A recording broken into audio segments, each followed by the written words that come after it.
That little nobody sits in my spot. She moves. Now, this is my school. My rules, the voice, a cocktail of unearned arrogance and adolescent testosterone, cut through the nervous chatter of the Northwood High School parent-teacher orientation. The crowd, a sea of anxious freshmen and their equally anxious parents, collectively winced. Some of the older students, a pack of Letterman-jacketed sycophants orbiting their leader, snickered. They were hyenas, sensing a social kill.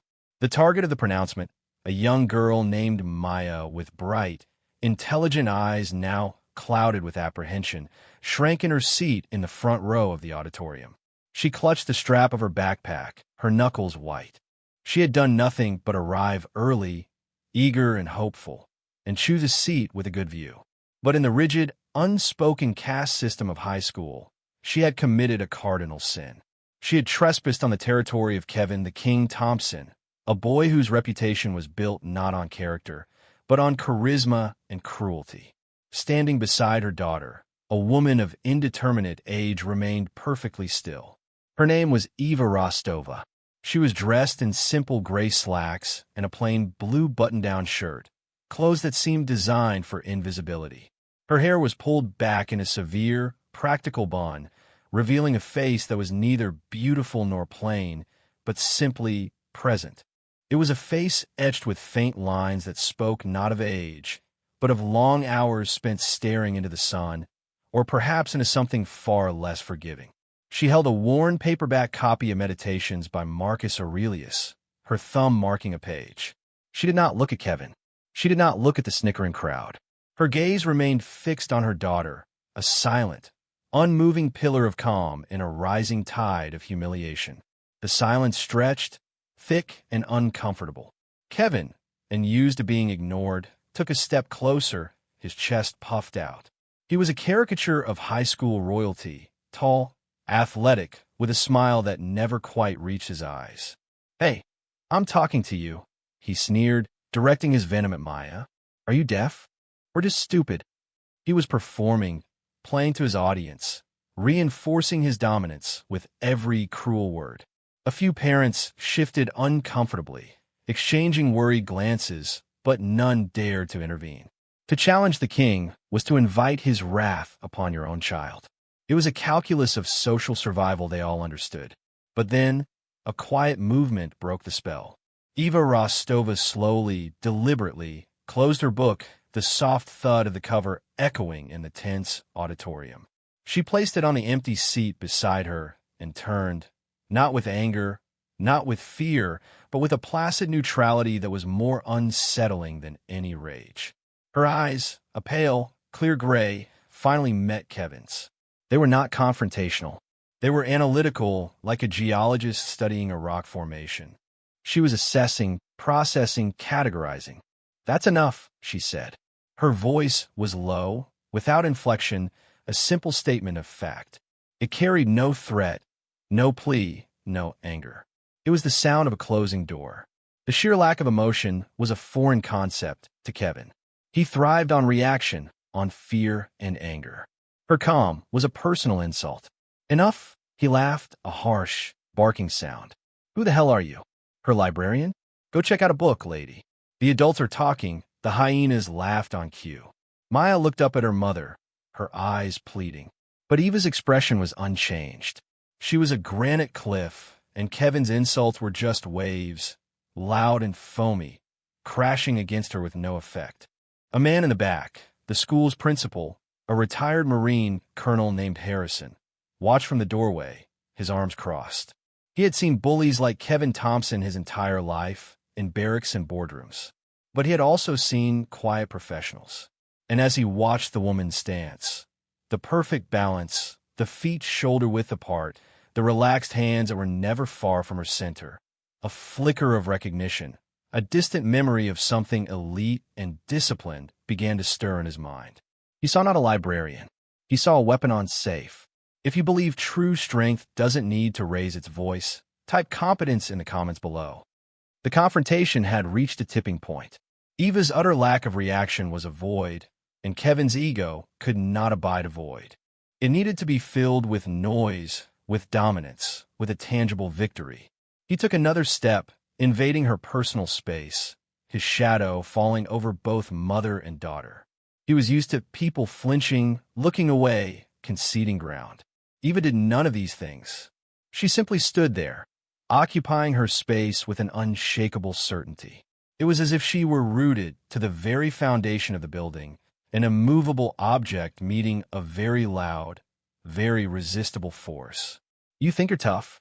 Kevin spat, his voice dropping into a mock-threatening growl.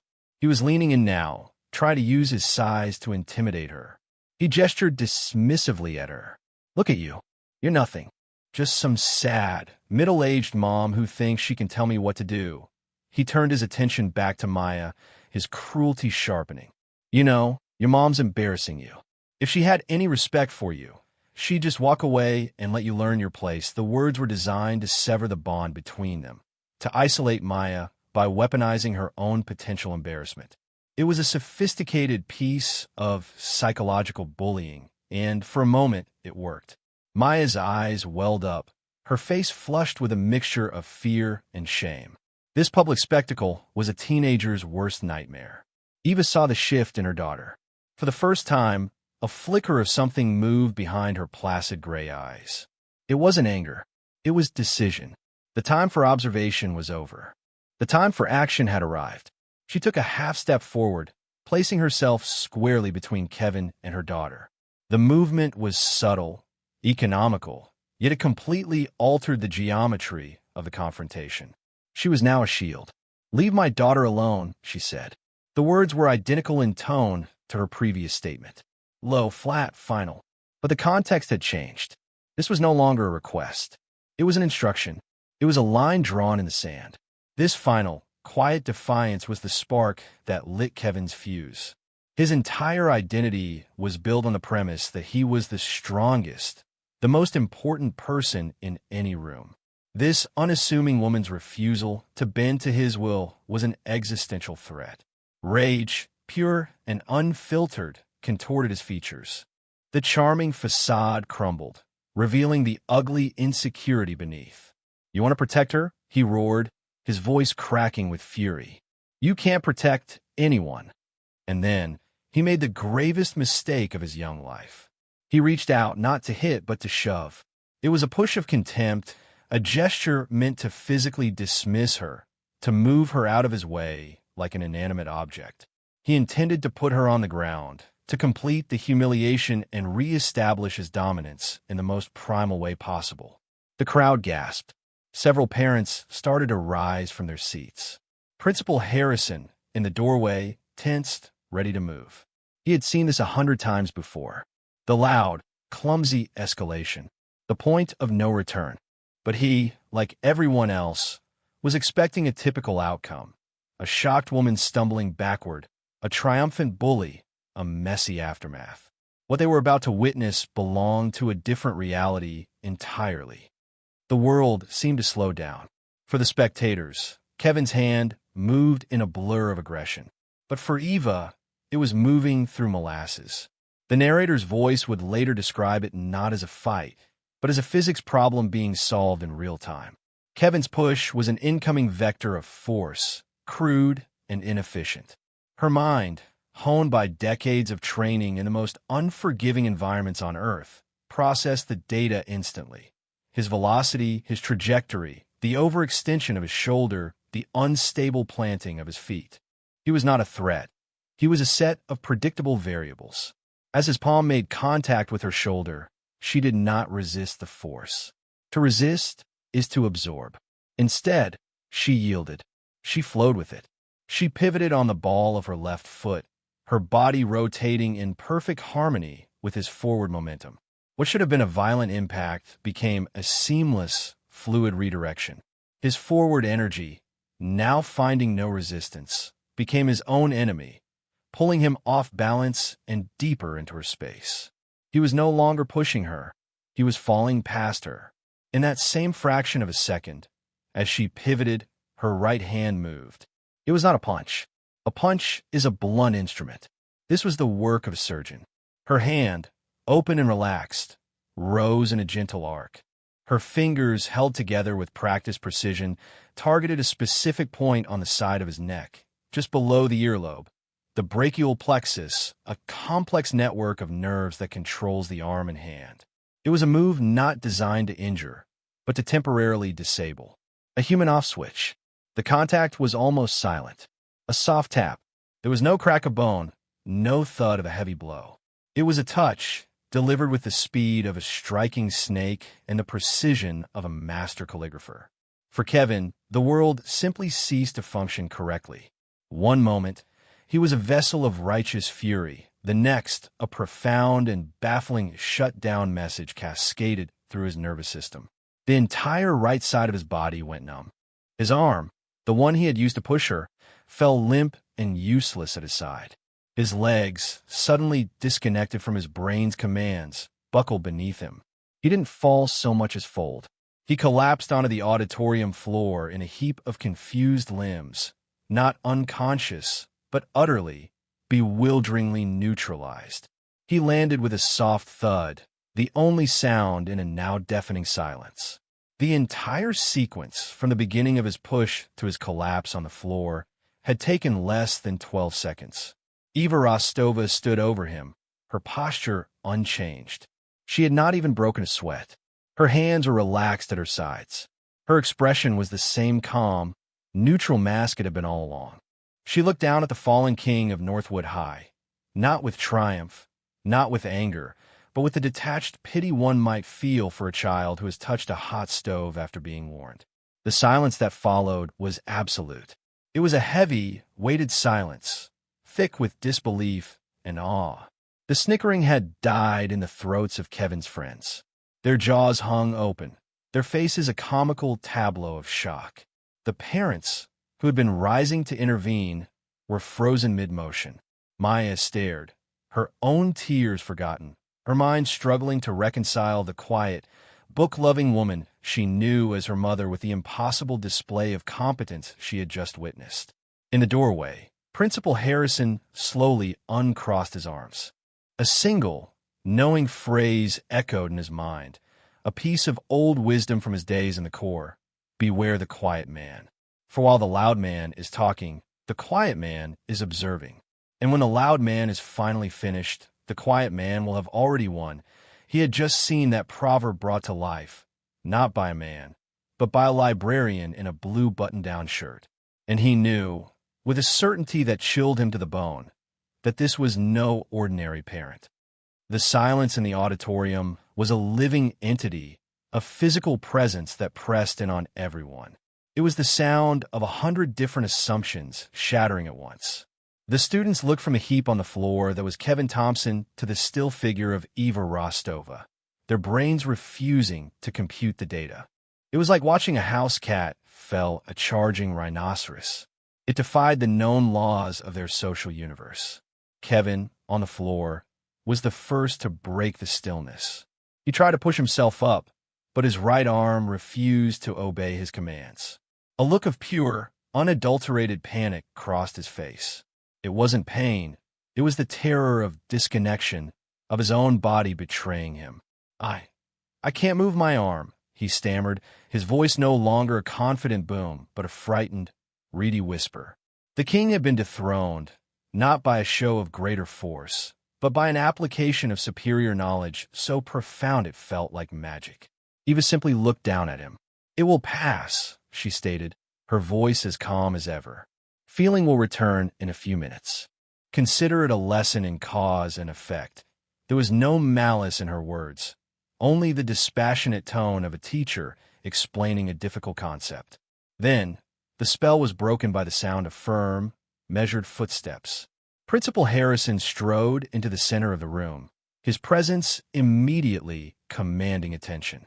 He was a tall man with a ramrod-straight posture that his years behind a desk had not been able to soften. His eyes, which had seen service in deserts and jungles, swept over the scene with practiced authority. He did not look at Kevin. He did not address the stunned crowd. His focus was entirely on Eva. He stopped a respectful distance from her, his gaze intense. He wasn't looking at her as a parent or as a civilian. He was looking at her the way one professional looks at another, recognizing a shared, unspoken language. He saw the way she stood, a perfect parade rest, a posture of relaxed readiness that is drilled into a soldier until it becomes subconscious. He saw the subtle, constant scanning of the room, her eyes never resting on one spot for too long. He saw the absolute economy of her every motion. These were not the habits of a librarian. "Ma'am," he began, his voice a low, respectful rumble that carried across the silent room. That was a textbook application of a brachial plexus stun. You controlled the vertical axis, redirected his kinetic energy, and used minimal force to achieve maximum effect. I haven't seen that done so cleanly since I was at Quantico. It wasn't an accusation. It was a statement of professional admiration. Eva's expression remained unreadable, but she gave a slight, almost imperceptible nod of acknowledgement. "I had to de-escalate the situation," she said simply. "My daughter was threatened." Harrison's eyes softened for a moment as he glanced at Maya, who was now standing close to her mother, a look of profound awe on her face. He turned back to Eva. "De-escalate," he repeated, a small, wry smile touching his lips. "Yes, ma'am. That's one word for it." He paused, his gaze forensic. "You've served." It wasn't a question. It was a conclusion. "A long time ago," Eva replied, her standard deflective answer. But Harrison was a Marine colonel. He understood that a history like hers wasn't written in words, but in scars, in habits, in the very way a person carried themselves through the world. He knew there was more to the story, a depth of experience that he could only guess at. He needed to know, not for a disciplinary report, but for his own understanding of who exactly had just enrolled their child at his school. "Ma'am, with your permission, I'd like to confirm your identity. For school records," he said, the official reason a thin veil for his true intent. Eva simply nodded. "Rostova. Eva Rostova." Principal Harrison gave a curt nod, his face a mask of grim purpose. He turned to one of the trembling assistant principals who had scurried out of the office. "Get the nurse to check on Mr. Thompson. Then get his parents on the phone. He and I will be having a very long conversation about the student code of conduct." He then turned back to Eva and Maya. "Ma'am, if you and your daughter would please follow me." His tone was one of profound respect, as if he were addressing a superior officer. He led them away from the gawking crowd and the still-dazed Kevin Thompson, down the main hall, and into the quiet sanctuary of his office. The room was Spartan, decorated with a neatly organized desk, bookshelves filled with history and military strategy, and a single framed photograph of a younger Harrison in Marine dress blues. He gestured for them to sit, then moved behind his large oak desk. His fingers flew across his keyboard with a practiced efficiency. He wasn't just accessing the school's enrollment database. Harrison was a man who maintained his connections. He pulled up a secure portal, a favor he could call in from old friends at the Pentagon for emergencies. He considered this an emergency of a different sort. He typed in the name, Rostova, EVA. He hit enter. The screen flickered for a moment as the system cross-referenced databases. Then, the file appeared, and Harrison felt the breath catch in his throat. The narrator's voice would describe the cascade of information that flooded the screen, each line more unbelievable than the last. Name, Eva Rostova. Rank, Commander, United States Navy. Status, Retired, Honorable. Last billet, Special Missions Unit Commander, Naval Special Warfare Development Group. Harrison's eyes widened. DevGru, the official, unclassified name for SEAL Team 6. The elite of the elite. The tip of the spear. The quiet professionals sent to the darkest corners of the world to do the impossible. His eyes scanned further down.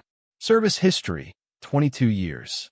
Multiple combat deployments to OEF, OJEF, and other classified theaters of operation. The list of her awards scrolled down the page, a litany of valor. The Silver Star. 3 Bronze Stars with V for Valor. The Purple Heart. The Defense Meritorious Service Medal. The list went on, a testament to a career spent walking into danger while others ran from it. He saw commendations signed by 4-star generals and secretaries of defense, filled with phrases like unparalleled courage, tactical brilliance, and calm under extreme fire. He read a redacted citation for her Silver Star, describing an operation where she had held off an enemy assault single-handedly to protect her wounded teammates. She wasn't just a SEAL. She was a legend. He leaned back in his chair, a profound sense of awe settling over him. He had been in the presence of warriors his whole life, but this was different. This was a ghost, a Tier 1 operator, a woman who had lived a life of silent, lethal competence that he could barely imagine. And she was sitting calmly in his office, discussing her daughter's class schedule. He slowly rose from his chair, his face etched with a newfound, almost reverent respect. He walked around the desk and stood before Eva, who looked up at him, her expression still neutral, still waiting. Harrison drew himself up to his full height, his back straightened into the ramrod posture of his youth. In a movement that was sharp, precise, and filled with the weight of 2 decades of military tradition, he brought his right hand up in a formal, perfect salute. "Commander Rostova," he said, his voice thick with emotion. "It is an honor to have you in my school. An absolute honor." Maya's jaw dropped. "Commander?" Her mother, the woman who made her oatmeal in the morning and helped her with her algebra, was a commander? Eva looked at the saluting colonel, and for the first time, a small, sad smile touched her lips. She gave a slight nod. "At ease, Colonel," she said softly. "Here, I'm just Maya's mom." But the truth was out. The quiet librarian was a ghost, and her legend was about to be born. The return to the auditorium was a study in contrasts. Principal Harrison walked with a renewed sense of purpose, his posture even straighter than before. Maya walked beside her mother, her head held high, the earlier fear and humiliation replaced by a burgeoning pride that was so immense it felt like it might lift her off the ground. And Eva Rostova walked as she always did, with a quiet, unassuming grace, as if nothing at all had happened. But everything had changed. The atmosphere in the room was electric. Kevin, his arm now functioning, but his ego shattered, had been helped to a chair by the school nurse. His parents had been called. His reign was over. The crowd of parents and students parted for them like the Red Sea, their faces a mixture of awe, fear, and dawning comprehension. They knew something significant had occurred, even if they didn't understand the details. Harrison did not escort them back to their seats. Instead, he walked them to the front of the auditorium and stepped onto the stage, taking the microphone. "May I have your attention, please?" he said, his voice booming through the sound system, silencing the frantic whispers. "We will resume the orientation in a moment. But first, an important lesson. A lesson that some of you, it seems, have yet to learn." He paused, his gaze sweeping across the faces of the students, lingering for a moment on Kevin and his now cowed friends. "This school is a community," he continued, his voice resonating with the authority of a battlefield commander. "It is built on a foundation of mutual respect. We do not tolerate bullies here. We do not tolerate arrogance. We do not tolerate the belief that some people are more important than others." He looked down at Eva and Maya, standing at the foot of the stage. Today, we all witnessed a failure of that principle. A student, puffed up with his own self-importance, chose to publicly humiliate a new member of our community and her mother. He made an assumption. He judged a book by its cover, and he learned, in a very direct way, that his assumptions were wrong. A murmur went through the crowd. Harrison held up a hand for silence. "I will not share the personal details of this woman's life. They are not my stories to tell, and she is a private person who asks for nothing. But I will tell you this." He leaned into the microphone, his voice dropping to a serious, almost sacred tone. "This woman, who was mocked for her quiet demeanor, is a decorated combat veteran of the United States Armed Forces. She has served this country in the most dangerous places on Earth, at the highest possible levels, for over 2 decades. She has faced threats that would make a spoiled child like Kevin Thompson cry for his mommy. She has demonstrated more courage, more discipline, and more integrity in a single day of her life than some of you will in your entire lifetimes." He straightened up, his eyes blazing with a righteous fire. The disrespect shown to her today was not just an insult to her and her daughter. It was an insult to every man and woman who has ever worn the uniform of this country. It was an insult to the very principles of honor and humility that we try to instill here. He then did something no one had ever seen him do before. He turned to face Eva directly, and in front of the entire school community, he once again snapped to attention and rendered a slow, formal salute. "Commander Rostova," he said, his voice ringing with sincerity. "On behalf of Northwood High School, I apologize. And I thank you for your service." The silence that followed was broken by a single, tentative sound. A parent in the third row, a man in a faded Army veteran cap, stood up and began to clap. Then another stood, and another. Soon, the entire auditorium was on its feet, the room filled with a thunderous, rolling wave of applause. It wasn't just for Eva. It was for the lesson she had taught them all. A lesson in humility. A lesson in respect. A lesson that true strength, the kind that matters, is almost always silent. The story of what happened in the auditorium spread through Northwood High like a shockwave. It traveled through text messages, whispered conversations in hallways, and hushed phone calls between parents. By the next morning, it had already begun its transformation from a real event into a school legend. It was dubbed the Takedown, or the day the king fell. Every student, from the jaded seniors to the incoming freshmen, knew the tale. The details, as they always do, became embellished in the retelling. In one version, Eva Rostova had caught Kevin's punch midair. In another, she had disarmed him of a weapon no one had actually seen. In the most popular version, she had simply stared at him, and he had collapsed from the sheer force of her will. The truth was almost more unbelievable, but the myth was more compelling. Eva became an instant folk hero, a figure of immense speculation and reverence. Students would point her out in the carpool line, speaking in hushed tones. "That's her. That's Commander Rostova." They called her the Ghost of Northwood, a quiet, unassuming presence who possessed a secret, formidable power. The effect on the school's social dynamics was immediate and profound. The culture of fear that Kevin Thompson had cultivated for 3 years evaporated overnight. His clique of followers, stripped of their leader's authority, scattered like dust in the wind. They were no longer feared. They were seen as pathetic, the enablers of a fallen tyrant. The incident had recalibrated the entire school's definition of strength. Loudness was no longer mistaken for power. Arrogance was no longer confused with confidence. A new currency of respect emerged, one based on quiet competence, humility, and character. For Kevin, the fallout was swift and total. He was suspended for 2 weeks.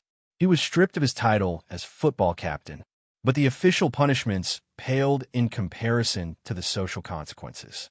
He returned to a school that no longer saw him as a king. He was a joke, a cautionary tale. His former friends avoided his gaze. Students who once feared him now looked at him with pity or contempt. The humiliation was absolute. But it was in this crucible of public shame that the first seeds of genuine change were planted. His meeting with Principal Harrison was not a simple scolding. The colonel, seeing a chance to salvage a young man rather than just punish him, spoke to him not as an administrator, but as a mentor. He explained the warrior ethos, the concept of the quiet professional, the idea that true strength is used to protect, not to dominate. He painted a vivid picture of Commander Rostova's service, of the sacrifices she had made, of the kind of discipline and honor that she embodied. For the first time in his life, Kevin was confronted with a model of strength that was the complete antithesis of his own. He was mandated to write a formal letter of apology to both Eva and Maya. But to his own surprise, as he sat down to write it, he found that the words were not forced. He felt a deep, burning shame for his actions. He had not just been a bully. He had been a fool.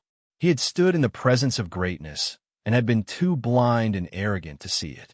He delivered the letter to their house in person. When Eva answered the door, he couldn't even meet her eyes. He mumbled his apology, his voice trembling.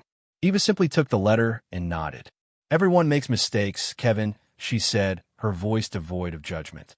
"What matters is what you do next." Those simple words, offering a path to redemption instead of condemnation, became the turning point in his life.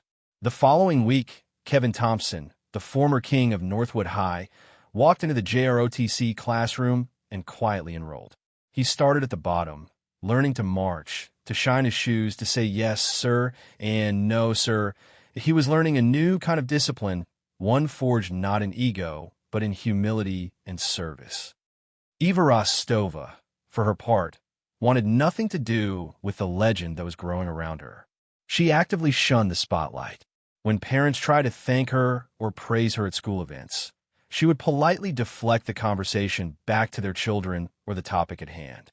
Her life remained centered on the simple, vital mission she had retired for, being a mother.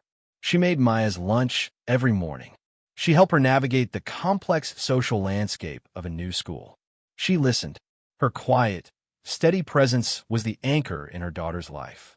Yet, the community would not let her remain entirely in the shadows. Principal Harrison, recognizing the invaluable resource he had in his midst, approached her with a proposition. The school's small JROTC program was struggling. He asked if she would consider being an occasional guest speaker or volunteer mentor. At first, she refused. "My service is in the past, Colonel," she said. But Harrison was persistent. "Commander, these kids don't need to learn how to fight. They need to learn what you already know. They need to learn about discipline, about controlling their emotions, about how to be calm when the world is loud. That's a lesson you could teach without saying a word about your past." The argument resonated with her. It was a mission that aligned with her new life. She agreed, on the condition that her official service record was never to be mentioned. She was to be introduced simply as Ms. Rostova, a parent volunteer. Her sessions became the most sought-after activity in the JROTC program. She didn't teach combat techniques or war stories. She taught something far more fundamental. She taught them how to breathe. She would lead them in mindfulness exercises, teaching them box breathing, a technique used by special operators to control their heart rate and maintain calm under extreme stress. "Your breath is your anchor," she would tell them in her quiet, steady voice. "When everything is chaos, you can always come back to your breath. Control your breath, and you can control your response." She taught them about situational awareness, not as a tactical skill, but as a form of presence. She would take them to the school cafeteria and have them simply sit and observe, to notice the patterns of movement, the flow of the crowd, the small details everyone else missed. "Don't just look," she'd say. "See, understand the environment before you act within it." A symbolic artifact of her famous encounter soon appeared. The spot in the auditorium where Kevin had fallen became unofficially known as the Commander's Corner. Students would point it out to newcomers, retelling the legend. One day, a small, professionally engraved brass plaque appeared on the wall next to the spot. No one knew who put it there. It read, "The quietest person in the room is often the most dangerous. Competence is a whisper. Respect is earned." The school administration, recognizing its power, left it there. It became a permanent part of the school's culture, a silent monument to the day a quiet mother taught an entire community that true strength needs no announcement. The legend was no longer just a story. It was a part of the institution itself, a guiding principle for generations of students to come. A year passed, the seasons turned, and the rhythms of Northwood High continued, but the school itself was subtly, irrevocably different. The legend of the takedown had become institutional folklore, a story told to every incoming class of freshmen during their orientation. It was no longer just a tale of a bully getting his comeuppance. It had evolved into a foundational myth for the school's culture. Principal Harrison incorporated it into his welcome address each year. He would stand on the auditorium stage, point to the small brass plaque on the wall, and tell the story not to glorify a moment of violence, but to illustrate a principle. He spoke of the danger of assumptions, the virtue of humility, and the immense power of quiet competence. The story became a teaching tool, a shared reference point that defined what Northwood High stood for. The change was most visible in Maya Rostova. The timid, anxious girl who had shrunk in her seat was gone. In her place was a confident, articulate young woman who walked the halls with a quiet self-assurance that was unmistakably her mother's daughter. She was no longer defined by the moment of her humiliation, but empowered by the lesson it had taught everyone. She found a circle of good friends, excelled in her classes, and even joined the school's debate team, where she became known for her calm, logical arguments that often dismantled her opponent's louder, more emotional rhetoric. She never boasted about her mother. She never had to. A quiet, profound respect followed her everywhere she went. It was a respect she had earned on her own merit, but it was underwritten by the silent legacy of her mother's strength. Kevin Thompson's transformation was perhaps even more remarkable. He had fully committed himself to the JROTC program. The discipline and structure had reshaped him. He had lost the arrogant swagger, replacing it with a quiet sense of purpose. He was no longer the king. He was Cadet Thompson, and he was working his way up the ranks through hard work and genuine humility. He became a mentor to the younger cadets, often speaking to them about his own past mistakes. He would tell them about the day he mistook arrogance for strength and learned the difference from a woman half his size. His story became one of redemption, a testament to the school's new ethos. It wasn't about where you started, but about the character you chose to build. He and Maya were not friends, but they had reached a place of mutual, respectful acknowledgement. Occasionally, their paths would cross in the hallway, and he would give her a quiet nod, his eyes filled with a gratitude she understood. He was thanking her and her mother for saving him from the person he used to be. Eva Rostova continued her quiet involvement with the school. Her mindfulness sessions for the JROTC cadets had become legendary. She had expanded them, teaching students how to manage test anxiety, public speaking fears, and the daily pressures of teenage life. She never raised her voice. She never spoke of war or combat. She simply gave them the tools to find the calm center within themselves. She was a silent, steadying force, a living embodiment of the principles she taught. Her legacy was not in the single, dramatic act in the auditorium. It was in the countless small, quiet moments that followed. In a student using her breathing techniques to ace a final exam. In a former bully holding a door open for a freshman. In a daughter walking through the world with her head held high, secure in the knowledge of the quiet strength that stood behind her. The true legacy of that day was not what was torn down, but what was built in its place. The hollow pedestal of a high school bully was replaced with a foundation of genuine respect. The noisy culture of intimidation was supplanted by an appreciation for quiet strength. It was a legacy that echoed not in the telling of the story, but in the actions of those who heard it. Years later, new students would walk the halls of Northwood High, and they would hear the legend of Commander Rostova. They would look at the small brass plaque in the auditorium, and they would understand. They would learn that strength is not about the volume of your voice, but the depth of your character. They would learn that respect is not something you can demand. It is something you must earn through your actions. They would learn that the most powerful people are often the ones who have no need to prove it. The story became a self-fulfilling prophecy. Because the students of Northwood High were raised on a legend of quiet competence, they began to value it in themselves and in others. They celebrated the chess club champion as much as the star quarterback. They listened to the quiet kid in the back of the class. They learned to look past the surface to see the substance beneath. Eva Rostova's single, decisive action had done more than protect her daughter. It had planted a seed of an idea that true worth is not measured in applause or accolades, but in the quiet, consistent application of skill and integrity.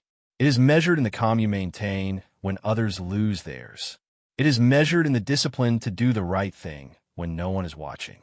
It is measured in the humility to know that your actions will always speak louder and more truthfully than your words ever could.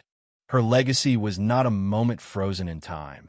It was a living, breathing principle that continued to move forward in the lives of every student who walked those halls. It was in the cadet who chose service over self-interest.